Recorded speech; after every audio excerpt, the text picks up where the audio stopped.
جسم اور روح ہے۔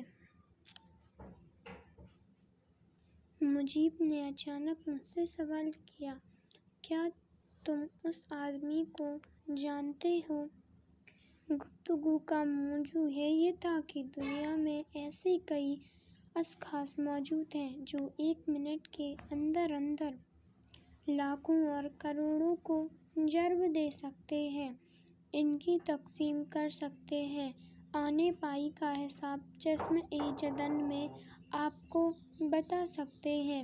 اس گفتگو کے دوران میں مغنی یہ کہہ رہا تھا، انگلستان میں ایک آدمی ہے جو ایک نظر دیکھ لینے کے بعد فوراً بتا دیتا ہے کہ اس قدر زمین کا طول و عرض بیان کیا ہے، رکھتا کتنا اپنی اس خداداد صلاحیت سے تنگ آ گیا ہے۔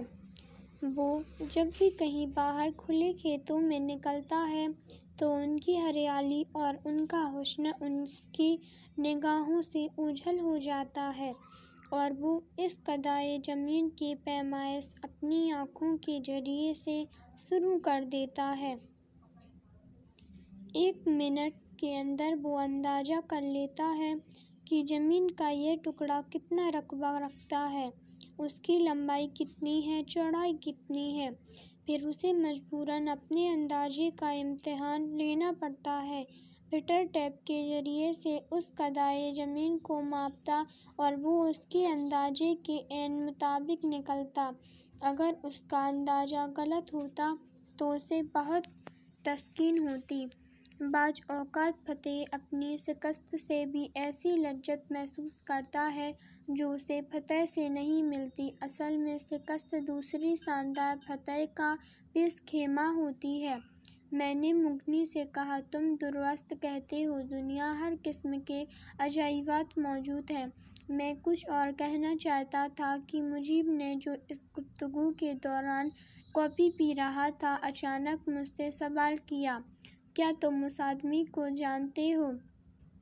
میں سوچنے لگا کہ مجیب کس آدمی کے متعلق مجھ سے پوچھ رہا ہے۔ حامد، نہیں، وہ آدمی میرا دوست نہیں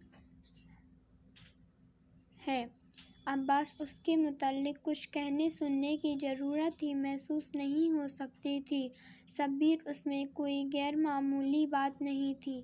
آخر یہ کس آدمی کا حوالہ دیا گیا تھا؟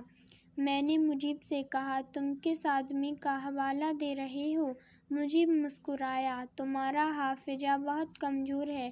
بھئی، میرا حافظہ تو بچپن سے ہی کمزور رہا ہے۔ تم پہیلیوں میں باتیں نہ کرو، بتاؤ وہ کون آدمی ہے جس سے تم میرا تعارف کرانا چاہتے ہو؟ مجیب کی مسکراہٹ میں اب ایک طرح کا اصرار تھا۔ بوجھ لو، میں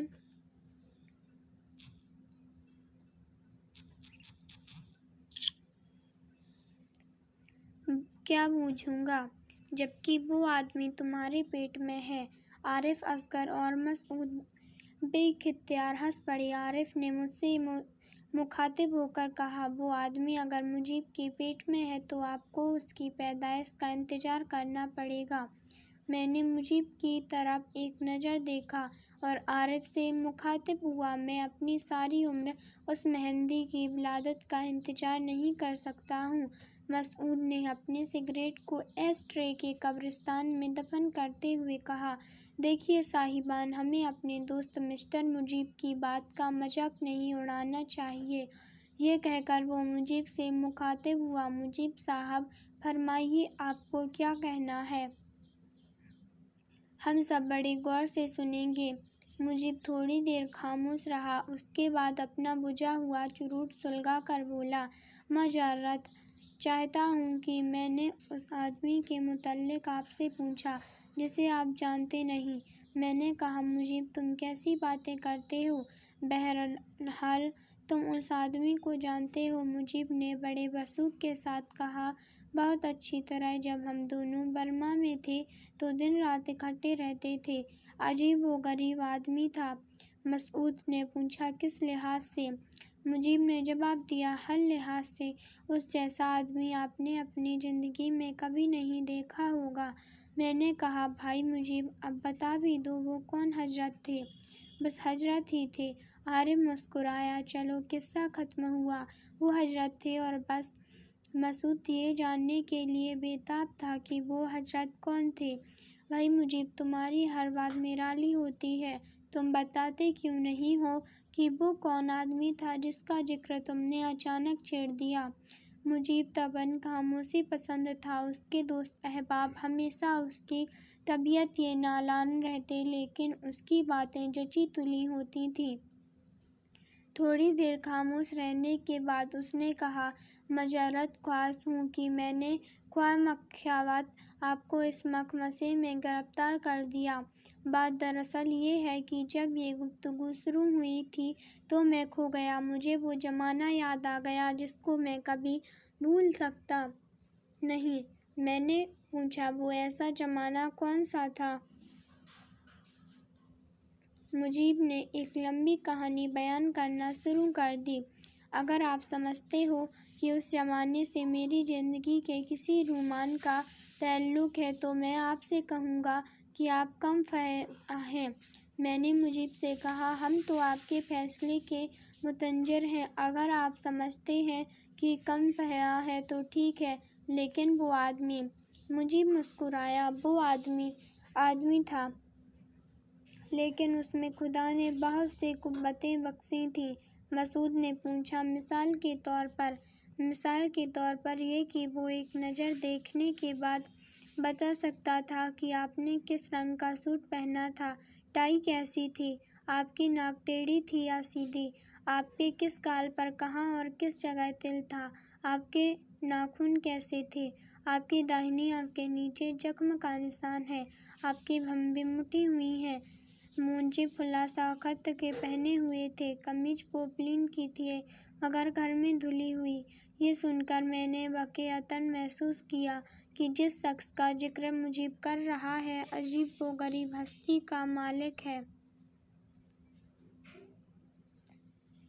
چنانچہ میں نے اس سے کہا بڑا معرکہ خیز آدمی تھا۔ جی ہاں، بلکہ اس سے بھی کچھ زیادہ اس کو اس بات کا غم تھا کہ اگر وہ کوئی اور منظر، کوئی اور مرد، کوئی عورت صرف ایک نظر دیکھ لے تو اسے منوعاً اپنے الفاظ میں بیان کر سکتا ہے جو کبھی غلط نہیں ہوں گے، اور اس میں کوئی شک نہیں کہ اس کا اندازہ ہمیشہ درست ثابت ہوتا تھا۔ میں نے پوچھا کیا یہ واقعی درست تھا؟ 100% ایک مرتبہ میں نے اس سے بازار میں پوچھا یہ لڑکی جو ابھی ابھی ہمارے پاس سے گزری ہے، کیا تم اس کے متعلق بھی تفصیلات بیان کر سکتے ہو؟ میں اس لڑکی سے 1 گھنٹہ پہلے مل چکا تھا۔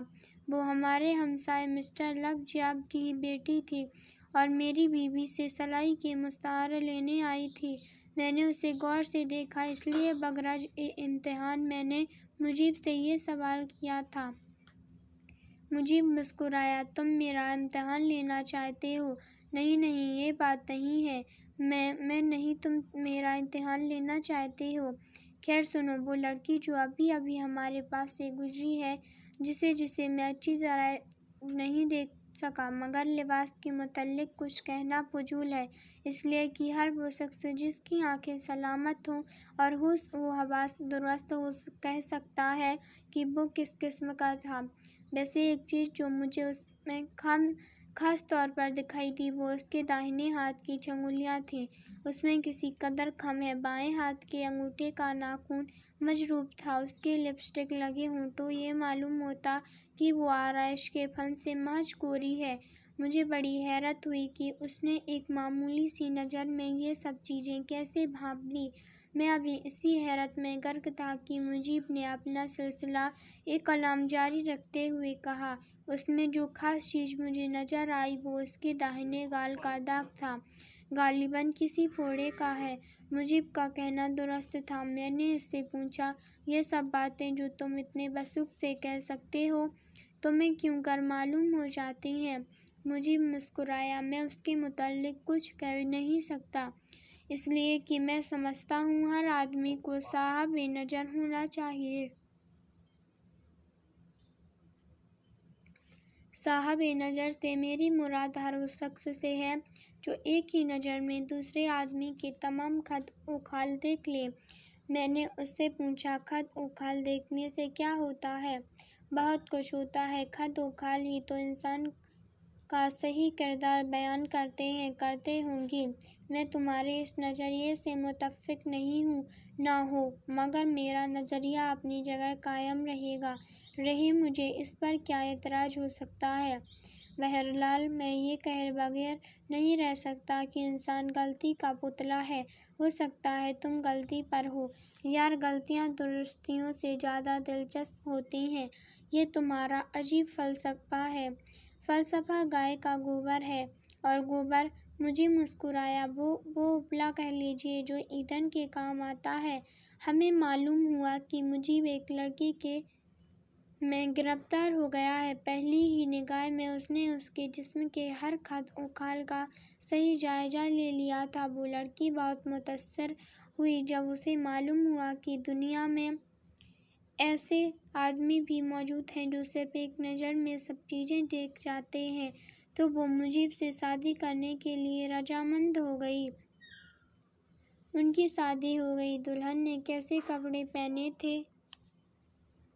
اس کی دائیں کلائی میں کس ڈیزائن کی دستلچھی تھی؟ اس میں کتنے نگینے تھے؟ یہ سب تفصیلات اس نے ہمیں بتائیں۔ ان تفصیلات کا خلاصہ ہے کہ ان دونوں میں طلاق ہو گئی۔ الو کا پٹھا۔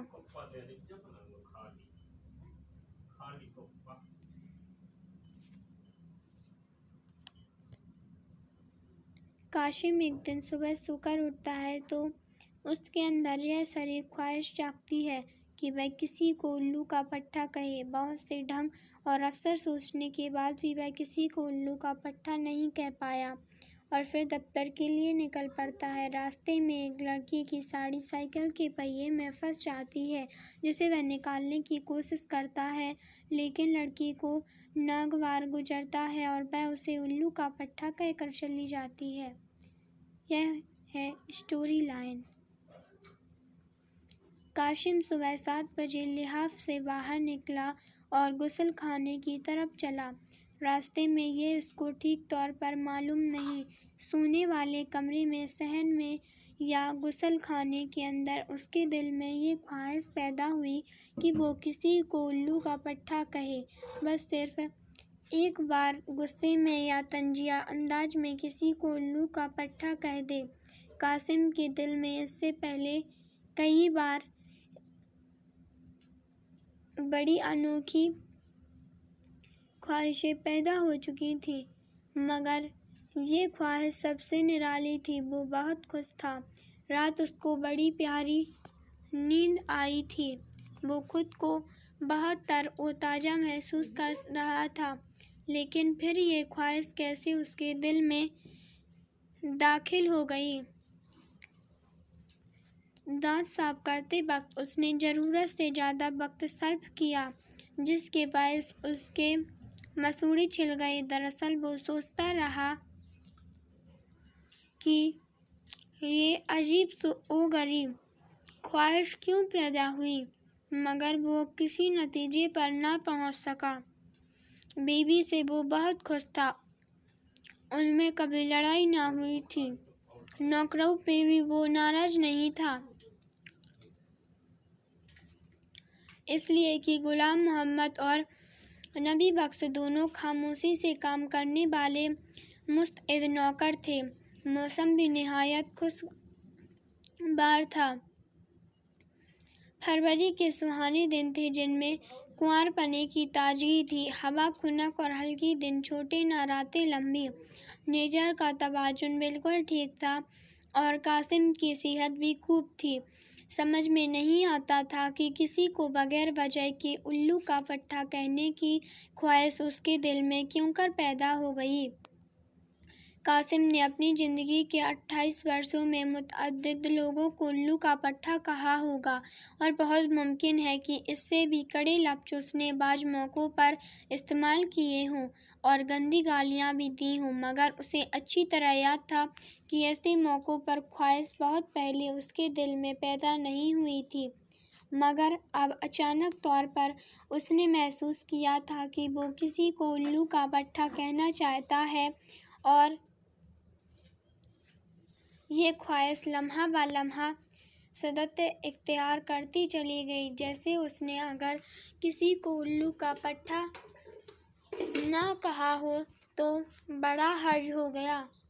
دانت صاف کرنے کے بعد اس نے چھلے ہوئے مسوڑوں کو اپنے کمرے میں جا کر آئینے میں دیکھا، مگر دیر تک ان کو دیکھتے رہنے سے وہ خواہش نہ دبی جو ایک اس کے دل میں پیدا ہو گئی تھی۔ قاسم متنقی قسم کا آدمی تھا، وہ بات کے تمام پہلوؤں پر غور کرنے کا عادی تھا۔ آئینہ میز پر رکھ کر وہ آرام کرسی پر بیٹھ گیا اور ٹھنڈے دماغ سے سوچنے لگا۔ مان لیا کہ میرا کسی کو الو کا پٹھا کہنے کو جی چاہتا ہے، مگر یہ کوئی بات تو نہیں ہوئی۔ میں کسی کو الو کا پٹھا کیوں کہوں؟ میں کسی سے ناراض بھی تو نہیں ہوں۔ یہ سوچتے سوچتے اس کی نظر سامنے دروازے کے بیچ میں رکھے ہوئے حقے پر پڑی۔ ایک دم اس کے دل میں یہ بات پیدا ہوئی، عجیب واہیات نوکر ہے، دروازے کے عین بیچ میں یہ حقہ ٹکا دیا۔ میں ابھی اس دروازے سے اندر آیا ہوں، اگر ٹھوکر سے بھری ہوئی چلم گر پڑتی تو پا انداز جو کہ موج کا بنا ہوا ہے جلنا شروع ہو جاتا، اور ساتھ ہی قالین بھی۔ اس کے جی میں آئی کہ غلام محمد کو آواز دے، جب وہ بھاگا ہوا اس کے سامنے آ جائے تو وہ بھرے ہوئے حقے کی طرف اشارہ کر کے اس سے صرف اتنا کہے، تم نرے الو کے پٹھے ہو۔ مگر اس نے تأمل کیا اور سوچا، یوں بگڑنا اچھا معلوم نہیں ہوتا۔ اگر غلام محمد کو اب بلا کر الو کا پٹھا کہہ بھی دیا تو بات پیدا نہ ہوگی، اور پھر اس بیچارے کا کوئی قصور بھی تو نہیں ہے۔ میں دروازے کے پاس بیٹھ کر ہی تو ہر روز حقہ پیتا ہوں۔ نہ جانے وہ خوشی جو ایک لمحے کے لیے قاسم کے دل میں پیدا ہوئی تھی کہ اس نے الو کا پٹھا کہنے کے لیے ایک اچھا موقع تلاش کر لیا، غائب ہو گئی۔ دفتر کے وقت میں ابھی کافی دیر تھی، پورے 2 گھنٹے پڑے تھے۔ دروازے کے پاس کرسی رکھ کر قاسم اپنے معمول کے مطابق بیٹھ گیا اور حقہ نوشی میں مصروف ہو گیا۔ کچھ دیر تک تو سوچ بچار کیے بغیر حقے کا دھواں پیتا رہا اور دھوئیں کے انتشار کو دیکھتا رہا، لیکن جوں ہی حقے کو چھوڑ کر کپڑے تبدیل کرنے کے لیے ساتھ والے کمرے میں گیا تو اس کے دل میں وہی خواہش نئی تازگی کے ساتھ پیدا ہوئی۔ قاسم گھبرا گیا، بھئی حد ہو گئی، الو کا پٹھا! میں کسی کو الو کا پٹھا کیوں کہوں، اور وہ فرض محال میں نے کسی کو الو کا پٹھا کہہ بھی دیا تو کیا ہوگا؟ قاسم دل ہی دل میں ہنسا۔ وہ صحیح ہو آدمی تھا، اسے اچھی طرح معلوم تھا کہ یہ خواہش جو اس کے دل میں پیدا ہوئی ہے بالکل بیہودہ اور بے سروپا ہے، لیکن اس کا کیا علاج تھا کہ دبانے پر وہ اور بھی زیادہ ابھر آتی ہے۔ قاسم اچھی طرح جانتا تھا کہ وہ بغیر کسی کی وجہ کے الو کا پٹھا نہ کہے گا۔ یہ خواہشیں صدیوں تک اس کے دل میں تلملاتی رہیں۔ شاید اسی احساس کے باعث یہ خواہش جو بھٹکی ہوئی چمگادڑ کی طرح اس کے روشن دل میں چلی آئی تھی، اس قدر تڑپ رہی تھی۔ پتلون کے بٹن بند کرتے وقت جب اس نے دماغی پریشانی کے باعث اوپر کا بٹن نچلے کاج میں داخل کر دیا تو وہ جھلا اٹھا، بھئی ہوگا یہ کیا بیہودگی ہے، دیوانہ پن نہیں تو اور کیا ہے؟ الو کا پٹھا کہو، الو کا پٹھا کہو، اور یہ پتلون کے سارے بٹن مجھے پھر سے بند کرنے پڑیں گے۔ لباس پہن کر وہ میز پر آ بیٹھا۔ اس کی بیوی نے چائے بنا کر پیالی اس کے سامنے رکھ دی اور ٹوسٹ پر مکھن لگانا شروع کر دیا۔ روزانہ معمول کی طرح ہر چیز ٹھیک ٹھاک تھی۔ ٹوسٹ اتنے اچھے سیکے ہوئے تھے کہ بسکٹ کی طرح کرکرے تھے اور ڈبل روٹی بھی اعلیٰ قسم کی تھی۔ خمیر میں سے خوشبو آ رہی تھی، مکھن بھی صاف تھا، چائے کی کیتلی بے داغ تھی۔ اس کی ہتھی کے ایک کونے پر قاسم ہر روز میل دیکھا کرتا تھا، مگر آج وہ دھبا بھی نہیں تھا۔ اس نے چائے کا ایک گھونٹ پیا، اس کی طبیعت خوش ہو گئی۔ خالص دارجلنگ کی چائے تھی، جس کی مہک پانی بھی برقرار تھی، دودھ کی مقدار بھی صحیح تھی۔ قاسم نے خوش ہو کر اپنی بیوی سے کہا، آج چائے کا رنگ بہت ہی پیارا ہے اور بڑے سلیقے سے بنائی گئی ہے۔ بیوی تعریف سن کر خوش ہوئی، مگر اس نے منہ بنا کر ایک ادا سے کہا، جی ہاں، بس آج اتفاق سے اچھی بن گئی ہے، ورنہ ہر روز تو آپ کو نیم گھول کے پلائی جاتی تھی۔ مجھے سلیقہ کہاں آتا ہے؟ سلیقے والیاں تو وہ موئی ہوٹل کی چھوکریاں ہیں جن کے آپ ہر وقت گن گایا کرتے ہیں۔ یہ تقریر سن کر قاسم کی طبیعت مکدر ہو گئی۔ ایک لمحہ کے لیے اس کے جی میں آئی کہ چائے کی پیالی میز پر الٹ دے اور وہ نیم جو اس نے اپنے بچے کی پھنسیاں دھونے کے لیے غلام محمد سے منگوائی تھیں اور سامنے پڑے تاغچے میں پڑی تھیں، گھول کر پی لے، مگر اس نے بردباری سے کام لیا۔ یہ عورت میری بیوی ہے، اس میں کوئی شک نہیں کہ اس کی بات بہت ہی بھونڈی ہے، مگر ہندوستان میں سب لڑکیاں بیوی بن کر ایسی بھونڈی باتیں ہی کرتی ہیں، اور بیوی بننے سے پہلے اپنے گھروں میں وہ اپنی ماؤں سے کیسی باتیں سنتی ہیں، بالکل ایسی ادنیٰ قسم کی باتیں، اور اس کی وجہ صرف یہ ہے کہ عورتوں کو عمومی زندگی میں اپنی حیثیت کی خبر ہی نہیں۔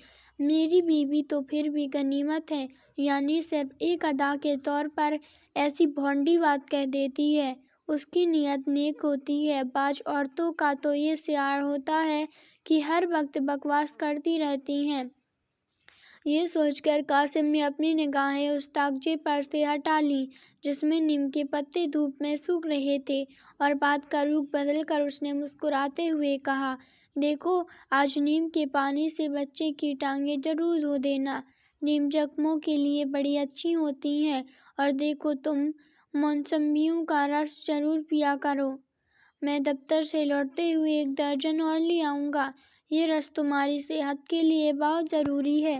بیوی مسکرا دی، آپ کو تو بس ہر وقت میری ہی صحت کا خیال رہتا ہے، اچھی بھلی تو ہوں، کھاتی ہوں، پیتی ہوں، دوڑتی ہوں، بھاگتی ہوں، میں نے جو آپ کے لیے بادام منگوا کے رکھے ہیں، بھئی آج 10-20 آپ کی جیب میں ڈالے بغیر نہ رہوں گی، لیکن دفتر میں کہیں بانٹ نہ دیجیے گا۔ قاسم خوش ہو گیا کہ چلو، موسمبیوں کے رس اور باداموں نے اس کی بیوی کے مصنوعی غصے کو دور کر دیا اور یہ مرحلہ آسانی سے طے ہو گیا۔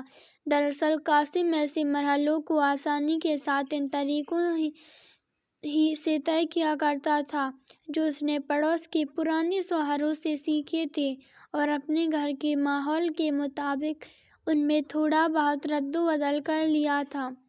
چائے سے فارغ ہو کر اس نے جیب سے سگریٹ نکال کر سلگایا اور اٹھ کر دفتر جانے کی تیاری کرنے ہی والا تھا کہ پھر وہی خواہش نمودار ہو گئی۔ اس مرتبہ اس نے سوچا، اگر میں کسی کو الو کا پٹھا کہہ دوں تو کیا حرج ہے، زیر لب بالکل ہولے سے کہہ دوں۔ بوجھ بن کر بیٹھ گئی یہ تسکین دلی خواہش، کیوں نہ اس کو ہلکا کر دوں۔ دفتر میں اس کو صحن میں بچے کا کمر نظر آیا۔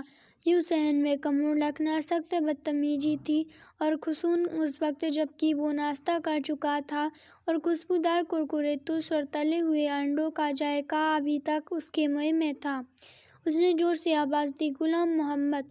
قاسم کی بیوی، جو ابھی تک ناشتہ کر رہی تھی، بولی، غلام محمد باہر گوشت لینے گیا ہے، کوئی کام تھا آپ کو اس سے؟ ایک سیکنڈ کے اندر اندر قاسم کے دماغ میں بہت سی باتیں آئیں۔ کہہ دوں یہ غلام محمد الو کا پٹھا ہے اور یہ کہہ کر جلدی سے باہر نکل جاؤں؟ نہیں، وہ خود تو موجود ہی نہیں، پھر بالکل بیکار ہے۔ لیکن سوال یہ ہے کہ بیچارے غلام محمد ہی کیوں نشانہ بنایا جائے؟ اس کو تو میں ہر وقت الو کا پٹھا کہہ سکتا ہوں۔ قاسم نے ادھ جلا سگریٹ گرا دیا اور بیوی سے کہہ دیا، کچھ نہیں، میں اس سے یہ کہنا چاہتا تھا کہ دفتر میں میرا کھانا بے شک 1:30 بجے لے آیا کرے، تمہیں کھانا جلدی بھیجنے میں بہت تکلیف کرنا پڑتی ہے۔ یہ کہتے ہوئے اس نے بیوی کی طرف دیکھا جو فرش پر اس کے گرائے ہوئے سگریٹ کو دیکھ رہی تھی۔ قاسم کو فوراً اپنی غلطی کا احساس ہوا۔ یہ سگریٹ اگر بجھ گیا اور یہاں پڑ رہا تو اس کا بچہ رینگتا رینگتا آئے گا اور اسے اٹھا کر منہ میں ڈال لے گا، جس کا نتیجہ یہ ہوگا کہ اس کے پیٹ میں گڑبڑ مچ جائے گی۔ قاسم نے سگریٹ کا ٹکڑا اٹھا کر غسل خانے کی موری میں پھینک دیا۔ یہ بھی اچھا ہوا کہ میں نے جذبات سے مغلوب ہو کر غلام محمد کو الو کا پٹھا نہیں کہہ دیا۔ اس سے اگر ایک غلطی ہوئی ہے تو ابھی مجھ سے بھی تو ہوئی تھی، اور میں سمجھتا ہوں کہ میری غلطی زیادہ صحیح تھی۔ قاسم بڑا صحیح و دماغ آدمی تھا۔ اسے اس بات کا احساس تھا کہ وہ صحیح خطوط پر غور و فکر کرنے والا انسان ہے، مگر اس احساس نے اس کے اندر برتری کا خیال کبھی پیدا نہیں کیا تھا۔ یہاں پھر اس کی صحیح و دماغی کو دخل تھا۔ وہ احساس برتری کو اپنے انداز دبا دیا کرتا تھا۔ موری میں سگریٹ کا ٹکڑا پھینکنے کے بعد اس نے بلا ضرورت صحن میں ٹہلنا شروع کر دیا۔ وہ دراصل کچھ دیر کے لیے بالکل خالی و ذہن ہو گیا تھا۔ اس کی بیوی ناشتہ کا آخری توش کھا چکی تھی۔ قاسم کو یوں ٹہلتے دیکھ کر وہ اس کے پاس آئی اور کہنے لگی، کیا سوچ رہے ہیں آپ؟ قاسم چونک پڑا۔ کچھ نہیں، دفتر کا وقت ہو گیا۔ کیا یہ لفظ اس کی زبان سے نکلے اور دماغ میں وہی الو کا پٹھا کہنے کی خواہش تڑپنے لگی۔ اس کے جی میں آئی کہ بیوی سے صاف صاف کہہ دے کہ یہ عجیب و غریب خواہش اس کے دل میں پیدا ہو گئی ہے، جس کا سر ہے نہ پیر۔ بیوی ضرور سنے گی اور یہ ظاہر کہ اس کو بیوی کا ساتھ دینا پڑے گا۔ چنانچہ یوں ہنسی ہنسی میں الو کا پٹھا کہنے کی خواہش اس کے دماغ سے نکل جائے گی۔ مگر اس نے غور کیا، اس میں کوئی شک نہیں کہ بیوی ہنسے گی اور میں خود بھی ہنسوں گا، لیکن ایسا نہ ہو کہ یہ بات مستقل مذاق بن جائے۔ ایسا ہو سکتا ہے کیا؟ ضرور ہو جائے گا، اور بہت ممکن ہے کہ انجام کار ناخوشگواری پیدا ہو۔ چنانچہ اس نے اپنی بیوی سے کچھ نہ کہا اور ایک لمحہ تک اس کی طرف یوں ہی دیکھتا رہا۔ بیوی نے بچے کا کموڈ اٹھا کر کونے میں رکھ دیا اور کہا، آج صبح آپ کے برخوردار نے تو وہ ستایا ہے کہ اللہ کی پناہ، بڑی مشکلوں کے بعد میں نے اسے کموڈ پر بٹھایا۔ اس کی مرضی یہ تھی کہ بستر ہی کو خراب کرے، آخر لڑکا کس کا ہے؟ قاسم کو اس قسم کی چک پسند تھی۔ ایسی باتوں میں وہ تیکھے مزاق کی جھلک دیکھتا تھا۔ مسکرا کر اس نے بیوی سے کہا، لڑکا میرا ہی ہے، مگر میں نے تو آج تک کبھی بستر خراب نہیں کیا، یہ عادت اس کی اپنی ہوگی۔ بیوی نے اس کی بات کا مطلب نہ سمجھا۔ قاسم کو مطلقاً افسوس نہ ہوا، اس لیے کہ ایسی باتیں وہ صرف اپنے منہ کا ذائقہ درست رکھنے کے لیے کیا کرتا تھا۔ وہ اور بھی خوش ہوا جب اس کی بیوی نے جواب نہ دیا اور خاموش ہو گئی۔ اچھا بھئی، اب میں چلتا ہوں، خدا حافظ۔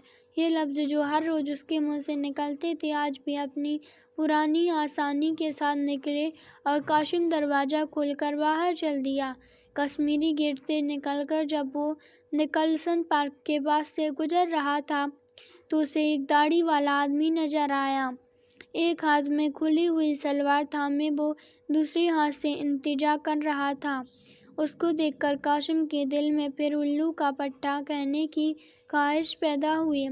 لو بھئی، یہ آدمی ہے جس کو الو کا پٹھا کہہ دینا چاہیے، یعنی جو صحیح معنوں میں الو کا پٹھا ہے۔ ذرا انداز ملاحظہ ہو، کس انہماک سے ڈرائی کلین کیے جا رہا ہے، جیسے کوئی بہت اہم کام سر انجام پا رہا ہے۔ لعنت ہے! لیکن قاسم صحیح و دماغ آدمی تھا۔ اس نے تعجیل سے کام نہ لیا اور تھوڑی دیر غور کیا۔ میں اس فٹ پاتھ پر جا رہا ہوں اور وہ دوسرے فٹ پاتھ پر۔ اگر میں نے بلند آواز میں بھی اس کو الو کا پٹھا کہا تو وہ چونکے گا نہیں، اس لیے کہ کمبخت اپنے کام میں بہت بری طرح مصروف ہے۔ چاہیے تو یہ کہ اس کے کان کے پاس زور سے نعرہ بلند کیا جائے اور جب وہ چونک اٹھے تو اسے بڑے شریفانہ طور پر سمجھایا جائے، قبلہ آپ الو کے پٹھے ہیں۔ لیکن اس طرح بھی خاطر خواہش نتیجہ برآمد نہ ہوگا۔ چنانچہ قاسم نے اپنا ارادہ ترک کر دیا۔ اسی اثنا میں اس کے پیچھے سے ایک سائیکل نمودار ہوئی۔ کالج کی ایک لڑکی اس پر سوار تھی، اس لیے کہ پیچھے بستہ بندھا تھا۔ آنن پھانن اس لڑکی کی ساڑی فری وہیل کے دانتوں میں پھنسی۔ لڑکی نے گھبرا کر اگلے پہیے کا بریک دبایا۔ ایک دم سائیکل بے قابو ہوئی اور ایک جھٹکے کے ساتھ لڑکی سائیکل سمیت سڑک پر گر گئی۔ قاسم نے آگے بڑھ کر لڑکی کو اٹھانے میں عجلت سے کام لیا، اس لیے کہ اس نے حادثہ کے رد عمل پر غور کرنا شروع کر دیا تھا، مگر جب اس نے دیکھا کہ لڑکی کی ساڑی فری وہیل کے دانتوں نے چبا ڈالی ہے اور اس کا بارڈر بہت بری طرح ان میں الجھ گیا ہے تو وہ تیزی سے آگے بڑھا۔ لڑکی کی طرف دیکھے بغیر اس نے سائیکل کا پچھلا پہیہ ذرا اونچا اٹھایا تاکہ اسے گھما کر ساڑی کو وہیل کے دانتوں میں سے نکال لے سکے۔ اتفاق ایسا ہوا کہ پہیہ گھمانے سے ساڑی کو جس طرح تاروں کی لپیٹ میں آئی کہ ادھر پیٹی کوٹ کی گرفتار سے باہر نکل آئی۔ قاسم بوکھلا گیا۔ اس کی اس بوکھلاہٹ نے لڑکی کو بہت زیادہ پریشان کر دیا۔ زور سے اس نے ساڑی کو اپنی طرف کھینچا۔ فری وہیل کے دانتوں میں ایک ٹکڑا اڑا رہ گیا اور ساڑی باہر نکل آئی۔ لڑکی کا رنگ لال ہو گیا۔ قاسم کی طرف اس نے غضبناک نگاہوں سے دیکھا اور بھنجے ہوئے لہجے میں کہا، الو کا پٹھا۔ ممکن ہے کچھ دیر لگی ہو، مگر قاسم نے ایسا محسوس کیا کہ لڑکی نے جھٹ پٹ نہ جانے اپنی ساڑی کو کیا کیا اور ایک دم سائیکل پر سوار ہو کر یہ جا وہ جا نظروں سے غائب ہو گئی۔ قاسم کو لڑکی کی گالی سن کر بہت دکھ ہوا، خاص کر اس لیے کہ وہ یہ گالی خود کسی کو دینا چاہتا تھا، مگر وہ بہت صحیح و دماغ آدمی تھا۔ ٹھنڈے دل سے اس نے حادثے پر غور کیا اور اس لڑکی کو معاف کر دیا۔ اس کو معافی کرنا پڑے گا، اس لیے کہ اس کے سوا اور کوئی چارہ ہی نہ۔ عورتوں کو سمجھنا بہت مشکل کام ہے اور ان عورتوں کو سمجھنا تو اور بھی مشکل ہو جاتا ہے جو سائیکل پر سے گری ہوئی ہوں۔ لیکن میری سمجھ میں یہ نہیں آتا کہ اس نے اپنے لمبے جراب میں اوپر ران کے پاس 3-4 کاغذ کیوں اڑس رکھے تھے۔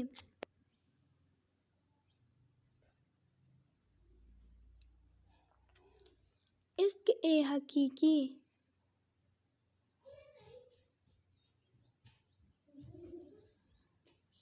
اسٹوری لائن: اخلاق نامی نوجوان کو سنیما ہال میں پروین نام کی ایک لڑکی سے عشق ہو جاتا ہے جس کے گھر میں سخت پابندیاں ہیں۔ اخلاق ہمت نہیں ہارتا اور ان دونوں میں خط و کتابت شروع ہو جاتی ہے اور پھر ایک دن پروین اخلاق کے ساتھ چلی جاتی ہے۔ پروین کے گال کے تل پر بوسہ لینے کے لیے اخلاق جب آگے بڑھتا ہے تو بدبو کا ایک تیز بھونکا اخلاق کے ناخنوں سے ٹکراتا ہے اور تب اسے معلوم ہوتا ہے کہ پروین کے مسوڑھے سڑے ہوئے تھے۔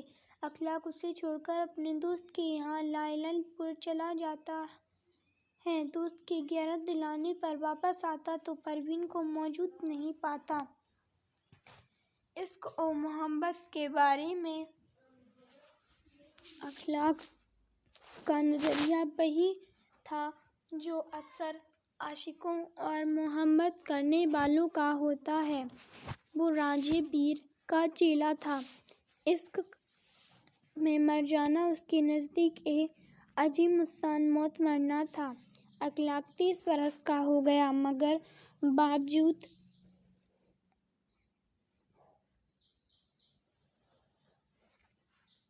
گیا لیکن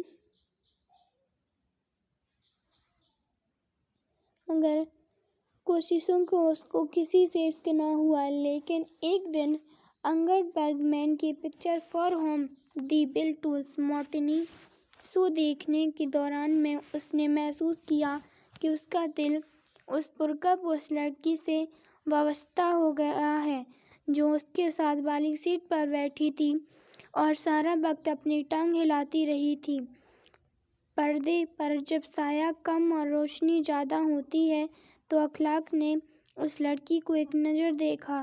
اس کے ماتھے پر پسینے کے ننھے ننھے قطرے تھے، ناک کی فننگ پر چند بوندیں تھیں۔ جب اخلاق نے اس کی طرف دیکھا تو اس کی ٹانگ ہلنا بند ہو گئی۔ ایک ادا کے ساتھ اس نے اپنے سیاہ برقعے کی جالی سے اپنا چہرہ ڈھانپ لیا۔ یہ حرکت کچھ ایسی تھی کہ اخلاق کی بااختیار ہنسی آ گئی۔ اس لڑکی نے اپنی سہیلی کے کان میں کچھ کہا، دونوں ہولے ہولے ہنسیں۔ اس کے بعد اس لڑکی نے نقاب اپنے چہرے سے ہٹا لیا، اخلاق کی طرف تیکھی نظروں سے دیکھا اور ٹانگ ہلا کر فلم دیکھنے میں مشغول ہو گئی۔ اخلاق سگریٹ پی رہا تھا۔ انگڈ برگمین اس کی محبوب ایکٹریس تھی۔ فار ہوم دی بیٹلز میں اس کے بال کٹے ہوئے تھے۔ فلم کے آغاز میں جب اخلاق نے اسے دیکھا تو بہت ہی پیاری معلوم ہوئی، لیکن ساتھ والی سیٹ پر بیٹھی ہوئی لڑکی دیکھنے کے بعد وہ انگڈ برگمین کو بھول گیا۔ یوں تو قریب قریب سارا فلم اس کی نگاہوں کے سامنے چلا مگر اس نے بہت ہی کم دیکھا۔ سارا وقت وہ لڑکی اس کے دل و دماغ پر چھائی گئی۔ اخلاق سگریٹ پر سگریٹ پیتا رہا۔ ایک مرتبہ اس نے راڑ جھاڑی تو اس کا سگریٹ انگلیوں سے نکل کر اس لڑکی کی گود میں جا پڑا۔ لڑکی فلم دیکھنے میں مشغول تھی اس لیے اس کو سگریٹ گرنے کا کچھ پتہ نہ چلا۔ اخلاق بہت گھبرایا۔ اسی گھبراہٹ میں اس نے ہاتھ بڑھا کر سگریٹ اس کے گور پر سے اٹھایا اور فرش پر پھینک دیا۔ لڑکی ہڑبڑا کر اٹھ کھڑی ہوئی۔ اخلاق نے فوراً کہا، معافی چاہتا ہوں، آپ پر سگریٹ گر گیا تھا۔ لڑکی نے تیکھی نظروں سے اخلاق کی طرف دیکھا اور بیٹھ گئی۔ بیٹھ کر اس نے اپنی سہیلی سے سرگوشی میں کچھ کہا۔ دونوں ہولے ہولے ہنسی اور فلم دیکھنے میں مشغول ہو گئیں۔ فلم کے اختتام پر جب قائد اعظم کی تصویر نمودار ہوئی تو اخلاق اٹھا۔ خدا معلوم کیا ہوا کہ اس کا پاؤں لڑکی کے پاؤں کے ساتھ ٹکرایا۔ اخلاق ایک بار پھر سرتاپا معذرت بن گیا، معافی چاہتا ہوں، جانیں آج کیا ہو گیا ہے؟ دونوں سہیلیاں ہولے ہولے ہنسیں۔ جب بھیڑ کے ساتھ باہر نکلیں تو اخلاق ان کے پیچھے پیچھے ہو لیا۔ وہ لڑکی جس سے اس کو پہلی نظر کا عشق ہوا تھا مڑ مڑ کر دیکھتی رہی۔ اخلاق نے اس کی پرواہ نہ کی اور ان کے پیچھے پیچھے چلتا رہا۔ اس نے تہیہ کر لیا تھا کہ وہ اس لڑکی کا مکان دیکھ کے رہے گا۔ مال روڈ کے فٹ پاتھ پر وائی ایم سی اے کے سامنے اس لڑکی نے مڑ کر اخلاق کی طرف دیکھا اور اپنی سہیلی کا ہاتھ پکڑ کر رک گئی۔ اخلاق نے آگے نکلنا چاہا تو وہ لڑکی اس سے مخاطب ہوئی، آپ ہمارے پیچھے پیچھے کیوں آ رہے ہیں؟ اخلاق نے ایک لہجہ سوچ کر جواب دیا، آپ میرے آگے آگے کیوں جا رہی ہیں؟ لڑکی کھلکھلا کر ہنس پڑی۔ اس کے بعد اس نے اپنی سہیلی سے کچھ کہا، پھر دونوں چل پڑیں۔ بس اسٹینڈ کے پاس اس لڑکی نے جب مڑ کر دیکھا تو اخلاق نے کہا، آپ پیچھے آ جائیے، میں آگے بڑھ جاتا ہوں۔ لڑکی نے منہ موڑ لیا۔ انارکلی کا موڑ آیا تو دونوں سہیلیاں ٹھہر گئیں۔ اخلاق پاس سے گزرنے لگا تو اس لڑکی نے اس سے کہا، آپ ہمارے پیچھے نہ آئیے، یہ بہت بری بات ہے۔ لہجے میں بہت سنجیدگی تھی۔ اخلاق نے بہت بہتر کہا اور واپس چل دیا۔ اس نے مڑ کر بھی ان کو نہ دیکھا، لیکن دل میں اس کو افسوس تھا کہ وہ کیوں اس کے پیچھے نہ گیا۔ اتنی دیر کے بعد اس کو اتنی شدت سے محسوس ہوا تھا کہ اس کو کسی سے محبت ہوئی ہے، لیکن اس نے موقع ہاتھ سے جانے دیا۔ اب خدا معلوم پھر اس لڑکی سے ملاقات ہو یا نہ ہو۔ جب وائی ایم سی اے کے پاس پہنچ تو رک کر اس نے انارکلی کے موڑ کی طرف دیکھا، مگر اب وہاں کیا تھا؟ وہ تو اسی وقت انارکلی کی طرف چلی گئی تھی۔ لڑکی کے نقش بڑے پتلے پتلے تھے، باریک ناک، چھوٹی سی ٹھوڑی، پھول کی پتیوں جیسے ہونٹ، جب پردے پر سائے کم اور روشنی زیادہ ہوتی تھی تو اس نے اس کے بالائی ہونٹ پر ایک تل دیکھا تھا جو بے حد پیارا لگتا تھا۔ اخلاق نے سوچا تھا کہ اگر یہ تل نہ ہوتا تو شاید وہ لڑکی نامکمل رہتی۔ اس کا وہاں پر ہونا اشد ضروری تھا۔ چھوٹے چھوٹے قدم تھے جن میں کمپر پن تھا، چونکہ اس کو معلوم تھا کہ ایک مرد میرے پیچھے پیچھے آ رہا ہے، اس لیے ان کے ان چھوٹے چھوٹے قدموں میں ایک بڑی پیاری لڑکھڑاہٹ سی پیدا ہو گئی تھی۔ اس کا مڑ مڑ کر تو دیکھنا غضب تھا۔ گردن کو ایک خفیف سا جھٹکا دے کر وہ پیچھے اخلاق کی طرف دیکھتی اور تیزی سے منہ موڑ لیتی۔ دوسرے روز وہ انگرڈ برگمین کا فلم فیر دیکھنے گیا۔ شو شروع ہو چکا تھا۔ والٹ ڈزنی کا کارٹون چل رہا تھا کہ وہ اندر ہال میں داخل ہوا۔ ہاتھ کو ہاتھ سجائی نہیں دیتا تھا۔ گیٹ کیپر کی بیٹری کی اندھی روشنی کے سہارے اس نے ٹٹول کر ایک خالی سیٹ تلاش کی اور اس پر بیٹھ گیا۔ ڈزنی کا کارٹون بہت مزاحیہ تھا۔ ادھر ادھر کئی تماشائی ہنس رہے تھے۔ دفعتاً بہت سے قریب سے اخلاق کو ایسی ہنسی سنائی دی جس کو وہ پہچانتا تھا۔ مڑ کر اس نے پیچھے دیکھا تو وہی لڑکی بیٹھی تھی۔ اخلاق کا دل دھک دھک کرنے لگا۔ لڑکی کے ساتھ ایک نوجوان لڑکا بیٹھا تھا۔ شکل و صورت کے اعتبار سے وہ اس کا بھائی لگتا تھا۔ اس کی موجودگی میں وہ کس طرح بار بار مڑ کر دیکھ سکتا تھا۔ انٹرول ہو گیا۔ اخلاق کوشش کے باوجود فلم اچھی طرح نہ دیکھ سکا۔ روشنی ہوئی تو وہ اٹھا۔ لڑکی کے چہرے پر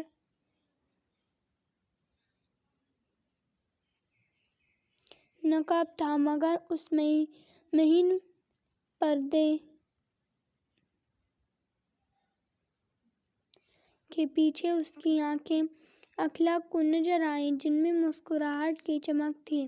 لڑکی کے بھائی نے سگریٹ نکال کر سلگایا۔ اخلاق نے اپنی جیب میں ہاتھ ڈالا اور اس سے مخاطب ہوا، ذرا ماچس عنایت فرمائیے۔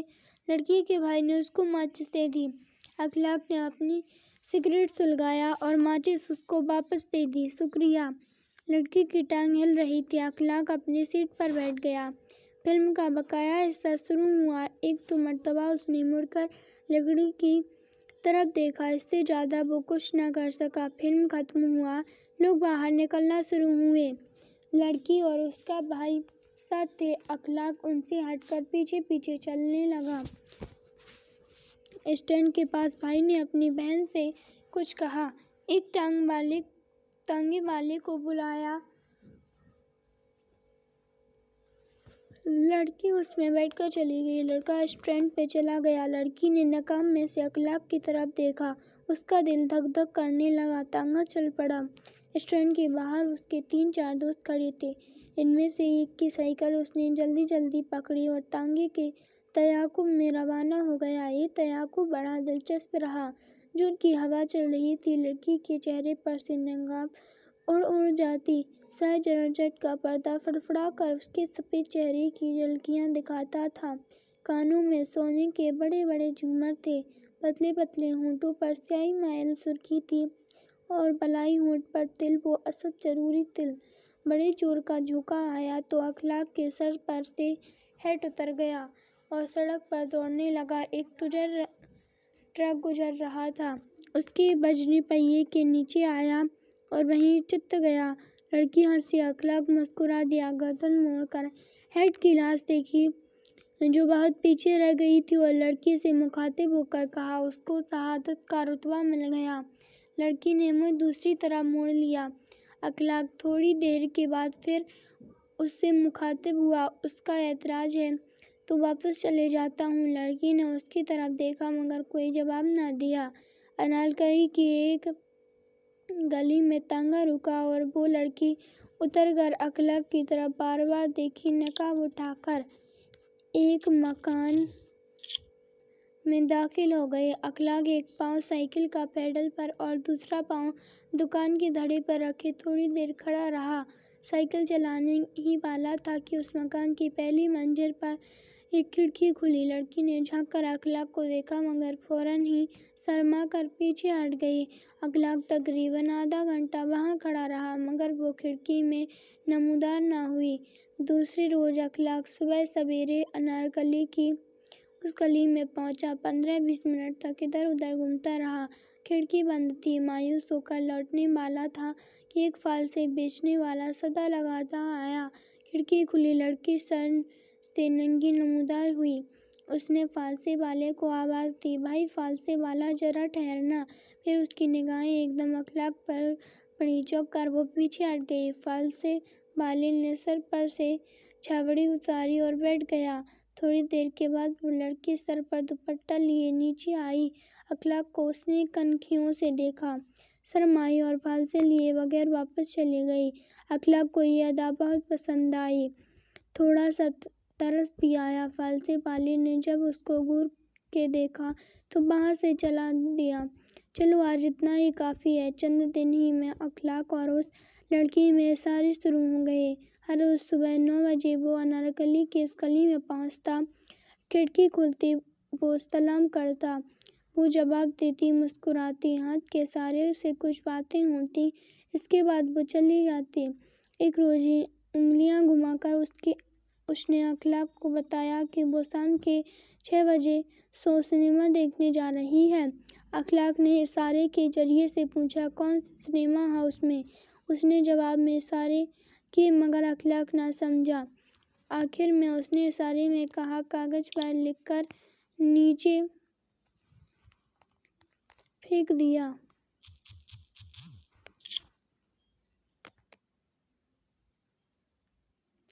لڑکی کھڑکی سے ہٹ گئی۔ چند لمحات کے بعد اس نے ادھر دیکھ کر کاغذ کی ایک مڑولی سی نیچے پھینک دی۔ اخلاق نے اسے کھولا۔ لکھا تھا، "پاجامہ پروین۔" شام کو پاجامہ میں اس کی ملاقات پروین سے ہوئی۔ اس کے ساتھ اس کی سہیلی تھی۔ اخلاق اس کے ساتھ والی سیٹ پر بیٹھ گیا۔ فلم شروع ہوئی تو پروین نے نقاب اٹھا لیا۔ اخلاق سارا وقت اس کو دیکھتا رہا۔ اس کا دل دھک دھک کرتا تھا۔ انٹرول سے کچھ پہلے اس نے آہستہ سے اپنا ہاتھ بڑھایا اور اس کے ہاتھ پر رکھ دیا۔ وہ کانپ اٹھی۔ اخلاق نے فوراً ہاتھ اٹھا لیا۔ دراصل وہ اس کی انگوٹھی دینا چاہتا تھا، بلکہ خود پہنانا چاہتا تھا جو اس نے اسی روز خریدی تھی۔ انٹرول ختم ہوا تو اس نے پھر اپنا ہاتھ بڑھایا اور اس کے ہاتھ پر رکھ دیا۔ وہ کانپی لیکن اخلاق نے ہاتھ نہ ہٹایا۔ تھوڑی سی دیر کے بعد اس نے انگوٹھی نکالی اور اس کی ایک انگلی میں چڑھا دی۔ وہ بالکل خاموش رہی۔ اخلاق نے اس کی طرف دیکھا۔ پیشانی اور ناک پر پسینے کے ننھے ننھے قطرے تھرتھرا رہے تھے۔ فلم ختم ہوا تو اخلاق اور پروین کی یہ ملاقات بھی ختم ہو گئی۔ باہر نکل کر کوئی بات نہ ہو سکی۔ دونوں سہیلیاں تانگے میں بیٹھیں۔ اخلاق کو دوست مل گئے۔ انہوں نے اسے روک لیا لیکن وہ بہت خوش تھا، اس لیے کہ پروین نے اس کا تحفہ قبول کر لیا تھا۔ دوسرے دن مقررہ اوقات پر جب اخلاق پروین کے گھر کے پاس پہنچا تو کھڑکی کھلی تھی۔ اخلاق نے سلام کیا۔ پروین نے جواب دیا۔ اس کی داہنے ہاتھ کی انگلی میں اس کی پہنائی ہوئی انگوٹھی چمک رہی تھی۔ تھوڑی دیر اشارے ہوتے رہے۔ اس کے بعد پروین نے ادھر ادھر دیکھ کر ایک لفافہ نیچے پھینک دیا۔ اخلاق نے اٹھایا، کھولا تو اس میں ایک خط تھا، انگوٹھی کے شکریے کا۔ گھر پہنچ کر اخلاق نے ایک طویل جواب لکھا، اپنا دل نکال کر کاغذوں میں رکھ دیا۔ اس خط کو اس نے پھولدار لفافے میں بند کیا، اس پر سینٹ لگایا اور دوسرے روز صبح 9 بجے پروین کو دکھا کر نیچے لیٹر باکس میں ڈال دیا۔ اب ان میں باقاعدہ خط و کتابت شروع ہو گئی۔ ہر خط عشق و محبت کا ایک دفتر تھا۔ ایک خط اخلاق نے اپنے خون سے لکھا جس میں اس نے قسم کھائی کہ وہ ہمیشہ اپنی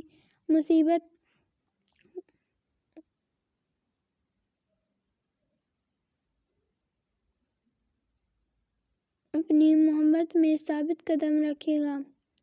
اس کے جواب میں خونی تحریر ہی آئی۔ پروین نے بھی حلف اٹھایا کہ وہ مر جائے گی لیکن اخلاق کے سوا اور کسی کو شریک حیات نہیں بنائے گی۔ مہینوں گزر گئے۔ اس دوران میں کبھی کبھی کسی سنیما میں دونوں کی ملاقات ہو جاتی تھی۔ مل کر بیٹھنے کا موقع انہیں نہیں ملتا تھا۔ پروین پر گھر کی طرف سے بہت کڑی پابندیاں عائد تھیں۔ وہ باہر نکلتی تھی یا تو اپنے بھائی کے ساتھ یا اپنی سہیلی زہرا کے ساتھ۔ ان دونوں کے علاوہ اس کو اور کسی کے ساتھ باہر جانے کی اجازت نہیں تھی۔ اخلاق نے اسے کئی مرتبہ لکھا کہ زہرا کے ساتھ وہ کبھی اسے بارادری میں جہانگیر کے مقبرے میں ملے، مگر وہ نہ مانی۔ اس کو ڈر تھا کہ کوئی دیکھ لے گا۔ اس اثنا میں اخلاق کے والدین نے اس کی شادی کی بات چیت شروع کر دی۔ اخلاق ٹالتا رہا۔ جب انہوں نے تنگ آ کر ایک جگہ بات کر دی تو اخلاق بگڑ گیا۔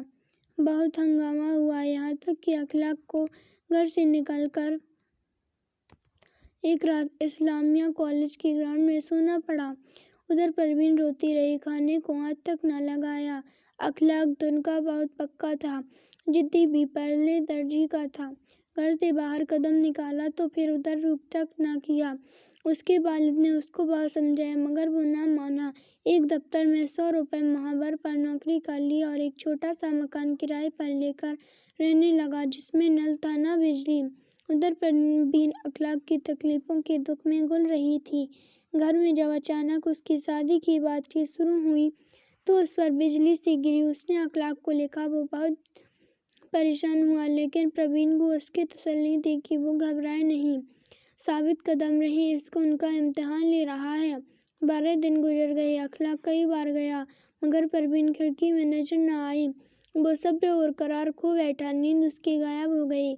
اس نے دفتر جانا چھوڑ دیا۔ زیادہ ناگے ہوئی تو اس کو ملازمت سے برطرف کر دیا گیا۔ اس کو کچھ ہوش نہیں تھا۔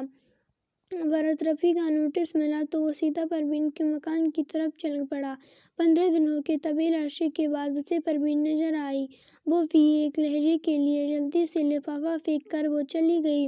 خط بہت طویل تھا۔ پروین کی غیر حاضری کا باعث یہ تھا کہ اس کا باپ اس کو زیادہ گوجرانوالہ لے گیا تھا جہاں اس کی بڑی بہن رہتی تھی۔ 15 دن وہ خون کے آنسو روتی رہی۔ اس کا جہیز تیار کیا جا رہا تھا لیکن اس کو محسوس ہوتا تھا کہ اس کے لیے رنگ برنگے کفن بن رہے ہیں۔ خط کے آخر میں لکھا، تاریخ مقرر ہو رہی ہے، میری موت کی تاریخ مقرر ہو چکی ہے، میں مر جاؤں گی، میں ضرور کچھ کھا کے مر جاؤں گی، اس کے سوا اور کوئی راستہ مجھے دکھائی نہیں دیتا۔ نہیں، ایک اور راستہ بھی ہے، لیکن میں کیا اتنی ہمت کر سکوں گی؟ تم بھی اتنی ہمت کر سکو گے؟ میں تمہارے پاس چلی آؤں گی، مجھے تمہارے پاس آنا ہی پڑے گا۔ تم نے میرے لیے گھر بار چھوڑا، میں تمہارے لیے یہ گھر نہیں چھوڑ سکتی۔ ذرا میری موت کے سامان ہو رہے ہیں لیکن میں بیوی بن کر تمہارے ساتھ رہنا چاہتی ہوں۔ تم شادی کا بندوبست کر لو، میں صرف 3 کپڑوں میں آؤں گی، زیور وغیرہ سب اتار کر یہاں پھینک دوں گی۔ جواب، جلدی ہو، ہمیشہ تمہاری پروین۔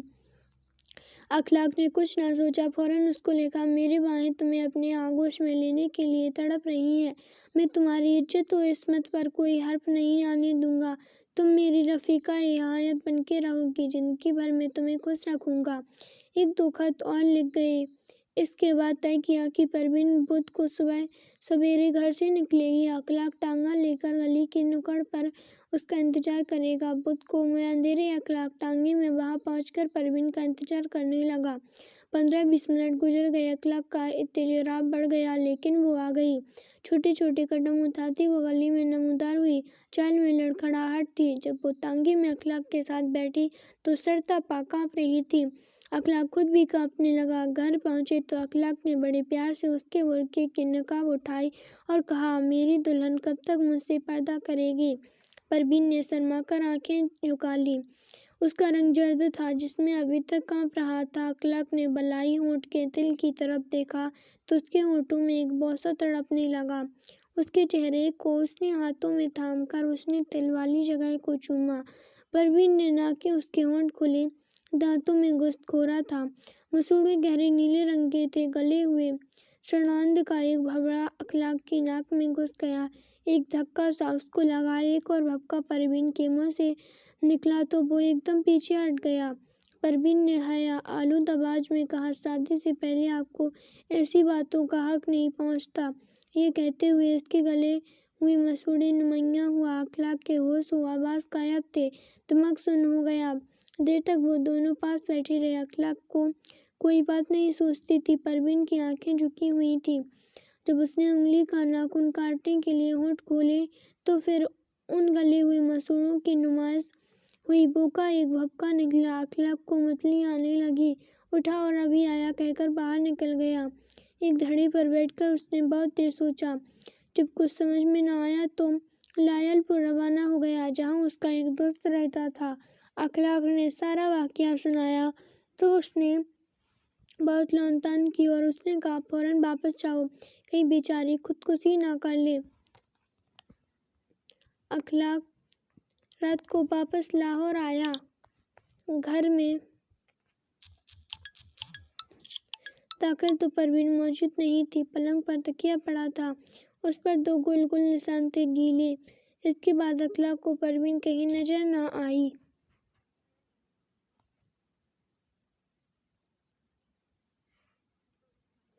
بادشاہت کا خاتمہ۔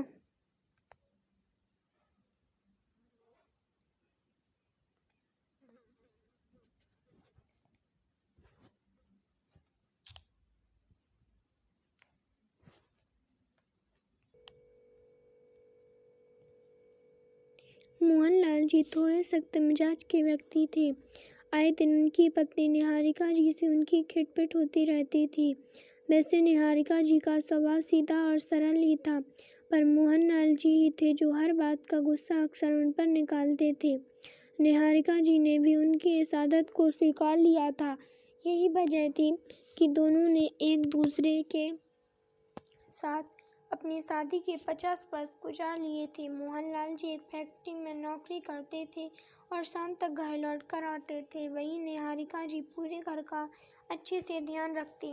ویسے گھر میں کل ملا کر یہ 2 لوگ ہی تھے، ان کی اپنی کوئی سنتان نہ تھی۔ ہاں، انہوں نے اناتھ آشرم سے ایک بچے کو گود لیا تھا، پر جلد ہی انہوں نے اس بچے کو ایک سڑک درگھٹنا میں کھو دیا۔ خود کو اس صدمے سے باہر نکال کر کچھ وقت کے بعد دونوں نے ایک اور بچے کو گود لیا تھا، پر شاید ان کی قسمت میں سنتان سکھ نہیں تھا، اس لیے ایک گمبھیر بیماری کے چلتے اس بچے نے بھی اپنے پران گنوا دیے۔ پھر اس کے بعد انہوں نے کسی بچے کو گود لینے کے بارے میں سوچا ہی نہیں۔ آج سنڈے تھا اور موہن لال جی گھر پر ہی تھے، تبھی نہاریکا جی ان کے پاس آئی اور بولی آپ تیار نہیں ہوئے، اب تک کہاں جانا ہے؟ انہوں نے تھوڑا حیرانی سے پوچھا۔ کیا؟ آج ہم پاس والے گاؤں میں ایک فنکشن کے لیے جانے والے تھے، نہاریکا جی نے انہیں یاد دلایا۔ ارے ہاں، دھیان آیا، وہ راجو کی بیٹیا کی شادی ہے نا؟ وہ بولے۔ راجو ان کے یہاں کام کرنے والا نوکر تھا۔ ہاں، کتنے من سے اس نے ہمیں اپنی بیٹی کی شادی میں بلایا ہے، نہاریکا جی نے کہا۔ میں ابھی تیار ہو کر آتی ہوں، کہہ کر وہ اپنے کمرے کی طرف بڑھ گئیں۔ کچھ ہی پلوں میں وہ واپس وہاں آئے اور نہاریکا جی پر ہلکا سا غصہ کرتے ہوئے بولے، تم نے میرا وہ پیلے رنگ کا کرتا پائجامہ پریس نہیں کیا؟ وہ میں دوسرے کاموں میں رہ گئی تھی۔ کوئی بات نہیں، میں بعد میں اسے پریس کر دوں گی، آپ ابھی کوئی اور کرتا پائجامہ پہن لیجیے۔ انہوں نے کہا، تم جانتی تھی نا کہ وہ میرا من پسند کرتا پائجامہ ہے اور میں آج اسے ہی پہننے والا تھا، پھر بھی تم اسے پریس کرنا بھول گئی۔ ان کے سور میں غصہ اب بھی جھلک رہا تھا۔ میں نے کہا تھا نا آگے سے دھیان رکھوں گی، اور ابھی لائٹ بھی گئی ہوئی ہے، اس لیے وہ پریس نہیں ہو پائے گا۔ پاس والی لانڈری کی دکان میں آج بند ہے، تو آپ کوئی اور کرتا پائجامہ پہن لیجیے۔ انہوں نے کہا، مجھے جانا ہی نہیں ہے شادی میں۔ وہ غصے میں بولے، کیا یہ کرتا پائجامہ پریس نہیں ہوا تو آپ کیوں بچوں کی طرح ضد کریں گی؟ وہ بولی، پر انہوں نے کوئی جواب نہیں دیا۔ انہیں یوں ہی وہ دوبارہ بولی، دیکھیے وقت مت برباد کیجیے اور جلدی سے جا کر تیار ہو جائیے، ورنہ بس چھوٹ جائے گی، پھر اگلی بس شام سے پہلے نہیں ملے گی اور تب تک آدھے سے زیادہ فنکشن چھوٹ جائے گا۔ میں نے کہا تھا نا تمہیں جانا ہے تو جاؤ، میں نہیں آنے والا تمہارے ساتھ، بے رخی سے کہہ کر وہ اپنے کمرے کی طرف چلی گئی۔ نہاریکا جی کو ان کی اس حرکت پر بہت غصہ آیا اور ایک پل کو تو ان کا من کیا کہ وہ انہیں چھوڑ کر چلی جائے۔ خیر فی الحال کچھ سمے کے لیے ان کے پاس اس کا وکلپ تھا۔ انہوں نے اپنا پرس اٹھایا اور اسی فنکشن میں جانے کے لیے اکیلی ہی گھر سے نکل گئی۔ بس اسٹینڈ پر انہیں سمے میں بس بھی مل گئی اور وہ ٹکٹ لے کر اس میں بیٹھ گئی۔ حالانکہ اس سے پہلے کبھی بھی انہوں نے اپنا غصہ نہیں جتایا تھا، پر آج شاید ان کے صبر کا باندھ ٹوٹ رہا تھا۔ وہ کھڑکی کے پاس سر ٹکا کر بیٹھ گئی۔ پورے راستے وہ اپنا فون چیک کرتی رہی، پر موہن لال جی کا ایک بھی کال یا میسج نہیں آیا۔ طے سمے پر وہ اسی فنکشن میں پہنچی۔ باہر راجو نے انہیں پرنام کیا اور پوچھا، مالکن صاحب نہیں آئے؟ وہ انہیں ایک کچھ ضروری کام آ گیا تھا، بات ٹالنے کے لیے انہوں نے اتنا کہا۔ اچھا آئیے مالکن بیٹھیے، کہہ کر راجو ان کی خاطرداری میں جٹ گیا۔ صبح سے شام ہوئی تھی، پر اس دوران ان دونوں کی آپس میں کوئی بات چیت نہیں ہوئی۔ حالانکہ نہاریکا جی نے کئی بار انہیں فون لگانا چاہا، پر پھر غصے کے چلتے وہ نمبر لگنے سے پہلے ہی فون کر دیتی۔ وہیں موہن لال جی نے بھی اب تک ایک بار بھی ان کی خبر نہیں لی تھی۔ انہوں نے یہ بھی نہیں جاننا چاہا کہ ان کی پتنی ٹھیک طرح سے فنکشن میں پہنچ بھی گئی تھی یا نہیں۔ اب تو رات ہو چلی، وہاں پر کافی دھمام چوکڑی مچی ہوئی تھی۔ ایک طرف ناچ گانا چل رہا تھا تو دوسری طرف کچھ رسمیں کی جا رہی تھیں، پر وہیں ان سب کے بیچ نہاریکا جی کا من ابھی بھی بے چین تھا۔ جہاں ایک طرف وہ اپنے پتی سے بات کرنا چاہ رہی تھیں، وہیں دوسری طرف ان کی ناراضگی انہیں ایسا کرنے سے روک رہی تھی۔ وہ انہی سب ادھیڑ بن میں پھنسی تھی کہ تبھی ان کے فون کی گھنٹی بجی۔ ڈسپلے پر اپنے پتی کا نام دیکھتے ہی ان کے چہرے پر خوشی کی لہر دوڑ آئی، پر تبھی انہیں دھیان آیا کہ وہ تو ان سے روٹھی ہوئی ہے، اس لیے فون ریسیو کرکے انہوں نے گمبھیر آواز میں ہی کہا، ہیلو، باہر آؤ۔ دوسری طرف سے موہن لال جی نے بھی اسی گمبھیر طرح سے کہا۔ کیا وہ ایک پل کو کچھ سمجھ نہیں پائی؟ اب کیا میں اکیلا اندر آؤں؟ مجھے باہر تک لینے نہیں آؤ گی؟ انہوں نے کہا۔ نہاریکا جی کو سمجھتے دیر نہ لگی کہ ان کے پتی یہیں پر ہیں۔ اپنی ساری ناراضگی بھول کر انہوں نے خوشی جتاتے